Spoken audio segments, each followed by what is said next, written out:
Hi friend, আমি doctor Surajit Ghosh. আমার channel doctor Ghosh patients আপনাকে স্বাগত। আজকে আমাদের আলোচনার বিষয় বায়োকেমিক চিকিৎসা পদ্ধতি শিখুন পর্ব 17, ক্যালকেরিয়া সলভ 2, অর্থাৎ সমগ্র চিকিৎসা পদ্ধতির মধ্যে এটা পর্ব 17। সল নাম্বার 2, ক্যালকেরিয়া সল নাম্বার 2 না, অ্যাকচুয়ালি এর আগে আমাদের হয়েছে ক্যালকেরিয়া ফস হয়ে গেছে, তার আগে হয়েছে calcarea floor. So calcarea solve হচ্ছে সল্ট নাম্বার 3, তার 2 নম্বর খণ্ড, এবং বাস্তবিক এটাই ক্যালকেরিয়া সালফের শেষ খণ্ড। এরপরে আমরা নতুন সল্ট শুরু করব। পুরুষ জননতন্ত্র, প্রোস্টেট গ্রন্থির পুঁজ স্বাভাবিক প্রদাহ, গনোরিয়া, সিফিলিস, বিউবোবাগী অসুখে যখন বৈশিষ্ট্যমূলক স্রাব থাকে, রক্তযুক্ত ক্ষয়কারী পুঁজ বের হয়, সাইলিশিয়াও ব্যবহার হয়। অর্থাৎ যখন প্রোস্টেট গ্রন্থির ভেতরে ইনফ্লামেশন হয়ে সেখান থেকে ঘন পুঁজ, যেটা আমাদের ক্যালকেরিয়া সালফের বৈশিষ্ট্য আমরা বহুবার বলেছি, ক্যালকেরিয়া সালফের হলো ঘন মোটা পুঁজ হয়, রক্তের ছিট থাকতে পারে, নাও পারে, গন্ধ সাধারণত খারাপ গন্ধ থাকে না, এবং এটা মোটা হয়, সবসময়তেই মোটা টাইপের হয়। সেই অসুখ প্রোস্টেট গ্রন্থির পুঁজ থেকে প্রোস্টেট গ্রন্থি থেকে হতে পারে, অথবা গনোরিয়া, সিফিলিস। আরে বাপ, গনোরিয়া আপনারা আগেই পড়েছেন, আমি আলোচনা করেছি। গনোরিয়া হচ্ছে একটা সেক্সুয়ালি ট্রান্সমিটেড ডিজিজ, সিফিলিসও তাই, সেক্সুয়ালি ট্রান্সমিটেড ডিজিজ। এই দুটো ডিজিজেই মারাত্মক ধরনের বাজে অসুখ, যে অসুখগুলো আমি আগে বলেছি, আরেকবার বলে দিচ্ছি। এই দুটো অসুখই যদি প্রথম ইনফেকশনে হোমিওপ্যাথিক্যালি সারিয়ে ফেলা যায় তাহলে কিন্তু মানুষটা বেঁচে গেল, আর যদি এটাকে ভুলভাবে চিকিৎসা করে সারানো হয় তাহলে কিন্তু অসুখটা বসে যাবে, বসে গিয়ে সেই মানুষটা সারা জীবন নানা ধরনের জটিল অসুখে ভুগবে। দুটো অসুখেই, সিফিলিস, গনোরিয়া, দুটোতেই হবে। শুধু তাই নয়, এটা তার বংশ পরাক্রমে চলতে থাকবে। অর্থাৎ যার গনোরিয়া হলো তার যে ছেলে হবে সেও গনোরিয়ার একটা ইনফেকশন নিয়ে জন্মাবে, যার সিফিলিস হলো তার বাচ্চাও সিফিলিসের একটা ইনফেকশন নিয়ে জন্মাবে, এবং সে এটা বংশ পরাক্রমে চলতে থাকবে, এটা চলতে থাকবে। হ্যানিম্যান এই নিয়ে প্রায় 30-40 বছর রিসার্চ করেছেন এই দুটো অসুখকে নিয়ে, গনোরিয়া, সিফিলিস, এবং তার থেকেই উনি দুটো মায়াজমেটিক স্টেটের আলোচনা শুরু করেছেন, যেটা হোমিওপ্যাথির একেবারে স্তম্ভ বলা যায়। একটা হলো সাইকোটিক মায়াজমেটিক ডিজিজ স্টেট, আর একটা হলো syphilitic miasmatic disease state. Gonorrhoea থেকে সাইকোটিক, সিফিলিস থেকে সিফিলিটিক। এই দুটো মায়াজমেটিক স্টেট মানে নানা রকমের জটিল অসুখ হওয়া, সেই সবগুলোকে উনি গ্রুপ করেছেন, তৈরি করেছেন, কোনগুলো গনোরিয়া থেকে হবে, কোনগুলো সিফিলিস। কিন্তু যাই হোক না কেন, অসুখগুলো ভয়ঙ্কর ধরনের বাজে অসুখ। এইসব অসুখ শুরুতে যখন গনোরিয়া হলো, যখন সিফিলিস হলো, তখন যদি হোমিওপ্যাথিক্যালি সারিয়ে ফেলা যায়, হোমিওপ্যাথিতে বলা আছে গনোরিয়ার মূল চিকিৎসা শুরু হবে থুজা দিয়ে, আর সিফিলিসের ক্ষেত্রে মার্ক সল দিয়ে। একদম স্ট্রেট কাট বলা আছে, এই দুটো দিয়ে যদি শুরু করা যায় তাহলে প্রাথমিক অবস্থায় কিওর হয়ে যাবে এবং এটা আর জটিল অবস্থায় যাবে না। এটা কিন্তু বায়োকেমিকের অন্তর্গত নয়, এটা হোমিওপ্যাথির অন্তর্গত। তবে এখানে বলছে যে গনোরিয়া, সিফিলিস যখন বৈশিষ্ট্যমূলক স্রাব থাকে তখন আপনি ইচ্ছে করে মনে করলে এই বায়োকেমিক ক্যালকেরিয়া সালফও ইউজ করতে পারেন, অথবা সাইলিশিয়াও ইউজ করা যায় যদি সেই রক্তটা, সেই সাধারণত সাইলিশিয়ার পুঁজটা পাতলা হয়, খুব দুর্গন্ধ থাকে, খুব দুর্গন্ধ থাকে। নিচে ছবিতে সিফিলিটিক বিউবো দেখানো আছে, এরকম ধরনের একটা আলসার তৈরি হয়, তার ধারটা শক্ত হয়। আর গনোরিয়ায় তো আপনারা জানেন মূল হচ্ছে মানে পেনিসের মাথায় অথবা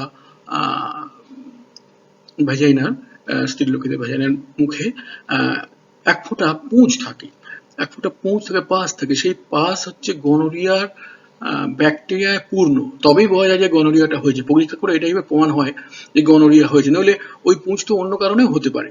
যদি টেস্ট করে দেখা যায় যে ওটা গনোরিয়ার জীবাণু রয়েছে তাহলে ওটা গনোরিয়াই হয়েছে, এবং গনোরিয়া হলেই অসুখটা মারাত্মক, অন্য কারণে পুঁজ হলে কিন্তু অত মারাত্মক নয়। আর একদম বাঁদিকে ছবিতে রয়েছে যেখানে প্রোস্টেটটা প্রদাহ হয়েছে, প্রোস্টেট গ্ল্যান্ড ফুলে গেছে এবং সেখান থেকে প্রদাহ হওয়ার ফলে মোটা থকথকে পুঁজ বেরোচ্ছে। নেক্সট হচ্ছে নারী স্তন গ্রন্থি প্রদাহ, গ্রন্থি ফুলে ওঠে। প্রদাহের তৃতীয় অবস্থায় ঘন গাঢ় হলুদাভ রক্তের ছিট যুক্ত পুঁজ বের হয়। রোগী অসহ্য যন্ত্রণায় কাতরাতে থাকে, অথবা যখন ওই স্থান সবেমাত্র প্রদাহিত হয়ে লাল শক্ত উত্তপ্ত হয়েছে, ভেতরে দপদপানি যন্ত্রণা, তখন ফেরাম্পস সহ এই ওষুধ দিলে গ্রন্থি প্রদাহ আর এগোতে পারে না, ধীরে ধীরে স্তিমিত হয়ে সেরে যায়। একদম লাস্ট ছবি দেখুন, এটা হচ্ছে স্তন প্রদাহের প্রধান ধাপ, প্রথম ধাপ। যখন স্তনটা জাস্ট ফুলেছে, লাল হয়েছে, তখনও কিন্তু কোন রকম মানে ফুলে উঠে ফেটে গিয়ে পুঁজ বেরোনোর ঘটনা ঘটেনি। এই অবস্থা যদি দেওয়া যায় ফেরাম্পস সহ, তাহলে এটা ওখানে নিট ইন দি পার্ট, শুরুতেই সেরে গেল। আবার যদি এটা ফেটে গিয়ে পুঁজযুক্ত রস বেরোয় ঘন, যেটা ক্যালকেরিয়া সালফের বৈশিষ্ট্য, তাহলেও দেওয়া যাবে। অর্থাৎ অসুখটা দুভাবে কাজ করছে, শুরুতে দিলে বসিয়ে দেবে, একেবারে সেরে যাবে, আর পরের দিকে দিলে সেটাকেও আস্তে আস্তে সারিয়ে দেবে। শ্বাসযন্ত্র, ক্ষয় কাশের শেষ অবস্থা। ক্ষয় কাশ বলতে টিবি রোগকে বোঝায়। যখন কাশির সাথে ক্ষয়কারী পদার্থ অর্থাৎ পুরুলেন্ট ডিসচার্জ, ইংরেজিতে বলা হয় পুরুলেন্ট ডিসচার্জ, একেবারে মানে ঘন পুঁজযুক্ত এবং যেখানে লাগবে সেখানে জ্বালা করবে, এই জাতীয় ক্ষয়কারী গাঢ় পুঁজ রক্ত মিশ্রিত হয়। জলপূর্ণ পাত্রে কফ ফেললে তা জলের তলায় থিতিয়ে পড়ে ধীরে ধীরে ছড়িয়ে পড়ে। তৃতীয় ছবিতে সেটা দেখানো হয়েছে, দেখুন জলের মধ্যে ওই ক্ষয়কাশ যার হয়ে তার কফটা ফেললে সে প্রথমে ডুবে যাবে, তারপর আসলে ছড়িয়ে পড়বে। এটা সাইলেশিয়াতেই অসুখ আছে। এবং বাঁ দিকের প্রথম ছবিটা রয়েছে ক্ষয়কাশের, তখন মুখ দিয়ে তার রক্ত বেরোচ্ছে সেই অবস্থার ছবি। এই সময়তেও ক্যালকেরিয়া সালফ কিন্তু ম্যাজিকের মতো কাজ করে। রক্তযুক্ত মোটা থকথকে কফ ও কাশি সহ হেকটিক জ্বর। হেকটিক জ্বর বলতে বোঝায় এমন জ্বর যে জ্বর মানে বেশ বড় রকম উষ্ণতার রেঞ্জের মধ্যে চলাফেরা করে। ধরুন এদিকে নেমে গেল 98, আবার উঠে গেল 100, 4, 5, 6, সেই সঙ্গে থাকে কম্প দিয়ে জ্বর, সেই সঙ্গে থাকে মানে ঘাম দিয়ে জ্বর ছেড়ে যাওয়া, এরকম ধরনের মানে অদ্ভুত সব জ্বর। এইগুলো বেশিরভাগ ক্ষেত্রে বোঝায় যে মানুষটার শরীরে একটা ব্যাকটেরিয়াল ইনফেকশন চলছে, সেই জন্যই তার কাঁপুনি দিয়ে জ্বর আসছে। কখনো ঘাম দিয়ে জ্বর ছেড়ে গেছে, কখনো জ্বরের রেঞ্জ উঠে যাচ্ছে 106, 7, 8। ব্রঙ্কাইটিস, নিউমোনিয়া বা ক্রুপ কাশির শেষ অবস্থা। আপনারা জানেন ব্রঙ্কাইটিসে মানুষটার মানে ব্রঙ্কাইটিস একটা অদ্ভুত ধরনের অসুখ, যে অসুখে দীর্ঘদিন ধরে ভুগলে সমস্ত বায়ু নালী যে আমাদের লাঙের মধ্যে থাকে সেগুলো নষ্ট হয়ে যায়। এবং এই অসুখের একটা অদ্ভুত পিকচার আছে, দেখবেন পেশেন্টটা প্রত্যেকদিন ভোরবেলা উঠে প্রায় আধ ঘন্টা পৌনে 1 ঘন্টা ধরে কাশবে, কেশে কেশে কেশে কেশে সর্দি তুলে তারপর সে রিলিফ পাবে। এরকম পেশেন্ট আপনারা দেখবেন যে একজন ভোরবেলা উঠেই তার কাশি শুরু হলো, কাশতে কাশতে সারা মুখ দিয়ে কফ বেরোচ্ছে, কফ বেরোচ্ছে, বেরোচ্ছে, বেরোতে এরকম প্রায় 30-40 মিনিট বাদে তবে সে সব কফ বেরিয়ে সে রিলিফ পাবে। এই জাতীয় একে বলে ব্রঙ্কিয়েক্টেসিস, এটা অ্যাকচুয়ালি ব্রঙ্কাইটিসের পরের ধাপ।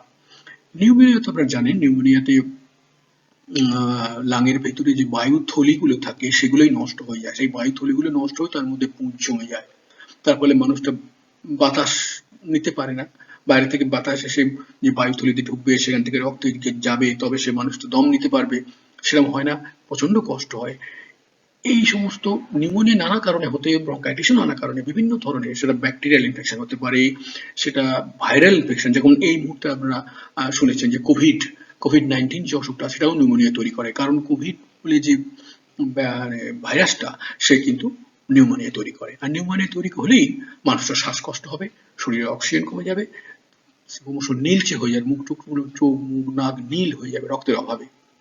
যাই হোক, এই ধরনের সমস্ত কাশি, ব্রঙ্কাইটিস, নিউমোনিয়া এর শেষ অবস্থায় যখন পুঁজ একেবারে থকথকে মুখ দিয়ে বেরোচ্ছে রক্তযুক্ত পুঁজ, ক্যালকেরিয়া সালফ ম্যাজিক দেখাবে, ম্যাজিক দেখাবে। আপনি বিশ্বাস করতে পারবেন না যে এই সামান্য ওষুধে এই ট্রিটমেন্ট, হ্যাঁ এই সামান্য, আপনি নয় আমাদের আগে কয়েকশো বছর ধরে বিখ্যাত নামকরা সব ডাক্তার এইসব চিকিৎসা করে গেছেন এবং তাদের বই থেকেই আমরা পড়ে এইসব শিখেছি।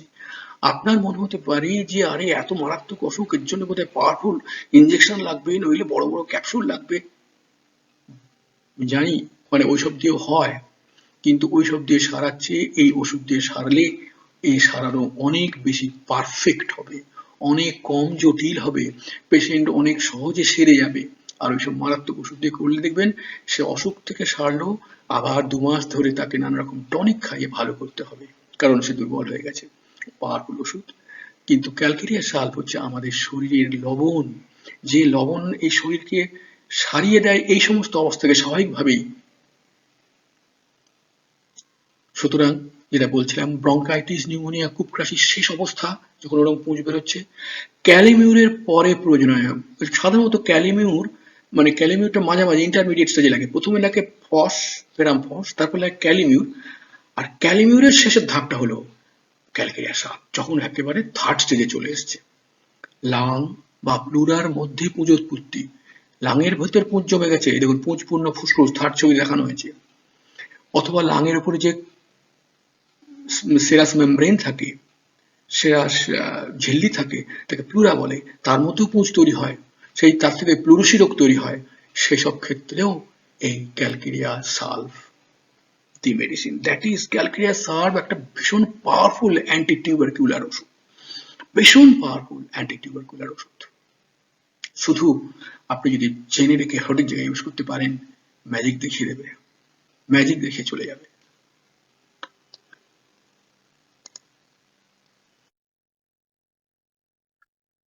পিঠ, হাত, পা, অস্থির সন্ধিতে পুঁজ উৎপত্তি, সাইলিশিয়া। অস্থির সন্ধি মানে বুঝতে পারছেন, হাড়ের জয়েন্টের ভেতরে পুঁজ উৎপত্তি হয়, সাইলিশিয়া। এই বাঁ দিকের ছবি দেখুন, অস্থির সন্ধিতে পুঁজ দেখানো হচ্ছে এক্সরেতে, এক্সের ভেতরে, সন্ধির ভেতরে পুঁজ উৎপত্তি হয়েছে। সমস্ত পুঁজ ছাবি ক্ষত, দুর্গন্ধযুক্ত হলে ক্যালিফস বা ফাইলিশিয়া লাগে।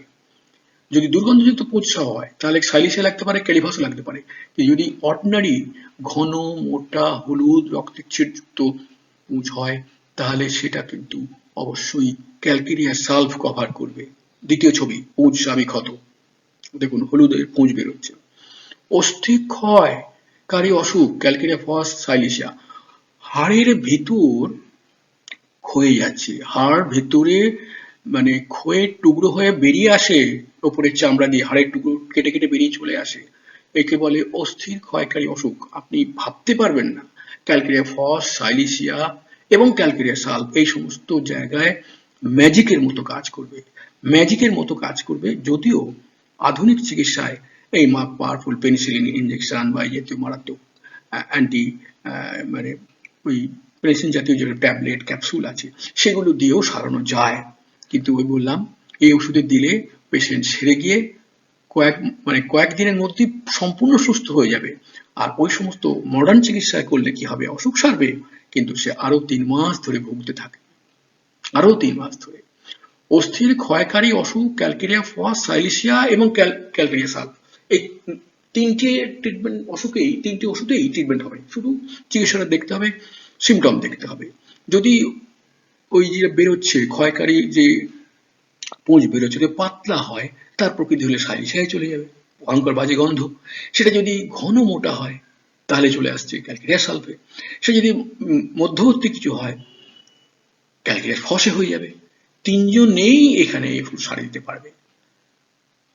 চতুর্থ, পায়ের তলায় জ্বালা, ক্ষয় কাশে যখন পায়ের তলা, অর্থাৎ পেশেন্ট টিবির পেশেন্টের পায়ের তলায় ভয়ঙ্কর জ্বালা থাকে, যদি টিবির পেশেন্টের পায়ের তলায় ভয়ঙ্কর জ্বালা থাকে তাহলে তখন এই ক্যালকেরিয়া সালভ ওই টিবি পেশেন্টের জন্য দি মেডিসিন, একদম নির্দিষ্ট মেডিসিন। সমগ্র পিঠ ব্যাপী কার্বাঙ্কল, সাইলিশিয়া ক্যালামিউরে ব্যবহার করা যায়। ডান দিকের ছবি দেখুন কার্বাঙ্কল, কার্বাঙ্কল মানে এক ধরনের ফোঁড়া যার প্রায় 100টা মুখ থাকতে পারে, বিশাল জায়গা জুড়ে হয় আর ভয়ঙ্কর যন্ত্রণাদায়ক অসুখ। সাধারণত সুগার, যাদের হাই সুগার থাকে তাদের অসুখগুলো হয় এবং এসব সারানো খুব কঠিন, খুব কঠিন। এই পুঁজ বেরোতেই থাকে, বেরোতেই থাকে।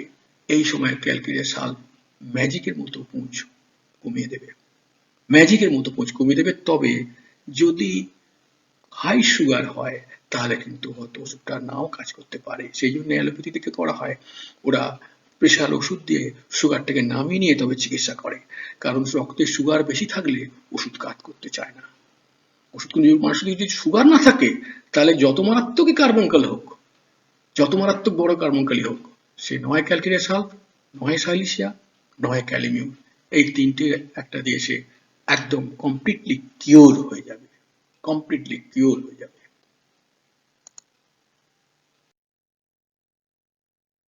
বিভিন্ন ধরনের জ্বর, typhoid, typhus, pneumonia, diarrhoea, dysentery ইত্যাদি বিভিন্ন অসুখের সংক্রমণের কারণে শরীরে উচ্চ উষ্ণতার সৃষ্টি হয়। ডিসেন্ট্রি, ডায়রিয়া, আপনি ডিসেন্ট্রি, ডায়রিয়া তো পেটের অসুখ। পেটের অসুখ হলে কি হবে? সেখানেও কিন্তু হাই টেম্পারেচার হয়ে যেতে পারে। আর নিউমোনিয়া, টাইফাস, টাইফয়েড তো আমরা বুঝতেই পারছি, এগুলো সবই মারাত্মক ধরনের বেশিরভাগ ক্ষেত্রে ইনফেক্টিভ অসুখ। জ্বর তো থাকবেই। এই সময় যদি রোগীর মল এখন কিন্তু আর মলে চলে এলাম আমরা, আর মানে তার কাশি, সর্দি, কফের দিকে যাচ্ছি না। মল রক্তাভ ঘনপুঁজের মতো বা জ্বরের প্রকৃতি হেক্টিক হয়। আগেই বলেছি হেক্টিক জ্বর কেমন হয়, বিশাল রেঞ্জের মধ্যে 98 থেকে 106 টেম্পারেচার ভ্যারি করছে। জ্বর আসছে, ভয়ঙ্কর তেড়ে জ্বর আসছে, আবার কাঁপুনি দিয়ে জ্বর আসছে, আবার ঘাম দিয়ে জ্বর ছেড়ে যাচ্ছে। এই হলো হেক্টিক জ্বরের প্রকৃতি। এরকম যদি জ্বর হয় তবে অসুখের নাম আপনার বিবেচনা করা না করে ক্যালকেরিয়া সাল্ট 12x দিয়ে চিকিৎসা চালিয়ে যান, সাফল্য আসবেই। এ ধরনের হেক্টিক জ্বরে রোগী সাধারণত ঘুম ভাবে আচ্ছন্ন থাকে, শরীরে থাকে ভীষণ আলস্য, অর্থাৎ পেশেন্টের সবসময় যেন ঘুম ঘুম ভাব আর খুব আলস্য। তলায় দেখুন বাঁদিকে টাইফয়েড পেশেন্টকে দেখানো হচ্ছে। টাইফয়েড পেশেন্ট কিন্তু পেটের যন্ত্রণা, কারণ টাইফয়েডেও পেটের মধ্যে মারাত্মক ধরনের পরিবর্তন আসে এবং মল ওই ধরনের রক্তাভ, পুঁজযুক্ত মল হতে পারে। মাঝখানে নিউমোনিয়া ছবি, যেখানে নিউমোনিয়াতে পেশেন্টের লাংয়ের সমস্ত বায়ুথলিগুলো যেখানে তরল দিয়ে পুঁজ দ্বারা পূর্ণ হয়ে গেছে, কষ্ট পাচ্ছে, শ্বাসকষ্ট হচ্ছে, তার ভীষণ শ্বাসকষ্ট হচ্ছে, তার মুখ চোখ নীল হয়ে যাচ্ছে। এই ধরনের অসুখেও এই ক্যালকেরিয়া সালভ হবে, যদি কন্ডিশন কিন্তু একটাই, যদি ওই ধরনের স্রাব থাকে, হয় কাশির সঙ্গে বেরোবে, নয় পায়খানার সঙ্গে হবে। ডান দিকের পেশেন্ট দেখুন ডিসেন্ট্রিতে পেট চেপে পড়ে আছে, একই ব্যাপার। জ্বর থাকুক না থাকুক, যদি স্টুলের প্রকৃতি এরকম হয়, অথবা মুখ দিয়ে যে সমস্ত স্রাব বেরোচ্ছে, নিউমোনিয়াতে বেরোতে পারে স্রাবটা, সাধারণত টাইফয়েড ডিসেন্ট্রিতে বেরোয় না। টাইফয়েড ডিসেন্ট্রিতে পায়খানার সঙ্গে ওই সিমটমটা আসে। এই যদি মিলে যায় তাহলে অসুখের নাম আপনার দেখার দরকার নেই, আপনি অসুখ ক্যালকেরিয়া সাল্ট 12 এর চিকিৎসা শুরু করে দিন। প্রয়োজন হলে 30x এ যাবেন, পেশেন্ট কমপ্লিটলি কিওর হয়ে যাবে। কিওর। কোনো মারাত্মক জোরালো ইনজেকশন, ক্যাপসুল, ট্যাবলেটের প্রয়োজন নেই।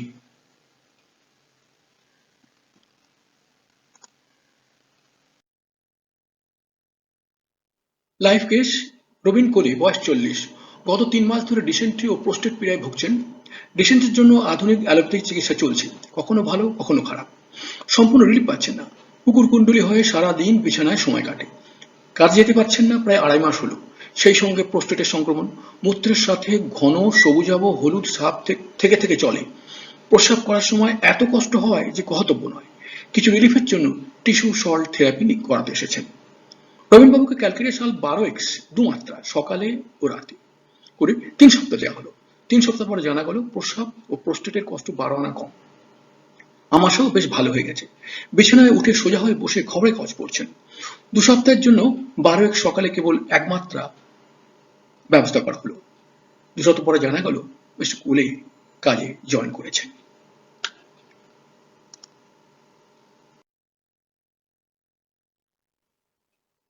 এই পর্বের প্রশ্ন: 1. ক্যালকেরিয়া সালফের রোগীর শরীর নিঃসৃত সাবের প্রকৃতি কেমন? 2. এক মধ্যবয়স্ক মহিলা এসছেন, বলছেন তার সবসময় যেন মনে হয় নাড়িটা প্রস্রাব দ্বার দিয়ে বেরিয়ে আসবে, কি ওষুধ দেবেন? 3. কখন ক্রনিক টনসিলাইটিসে ক্যালকেরিয়া সালফ দেবেন? 4. এক রোগী এসেছেন যিনি গত 6 মাস ধরে ক্রনিক ব্রঙ্কাইটিসে ভুগছেন, বা কাশির প্রকৃতি কেমন হলে তার ক্যালকেরিয়া সালফ দেবেন? 5. নারীর স্তনগ্রন্থির কি ধরনের লক্ষণ থাকলে ক্যালকেরিয়া সালফ দেওয়া হয়? 2-1টা প্রশ্ন আগের পর্ব থাকতে পারে। এই সঙ্গে আজকের পর্ব শেষ হলো। আপনার শোনার জন্য, দেখার জন্য অসংখ্য ধন্যবাদ। কোনো অসুবিধা থাকলে অবশ্যই কমেন্ট সেকশনে লিখে দেবেন। বুঝতে না পারলে আমি যথা শীঘ্র সম্ভব উত্তর দেব। পরে আবার নতুন কোনো ভিডিও নিয়ে আপনার সাথে আমার আলোচনা হবে।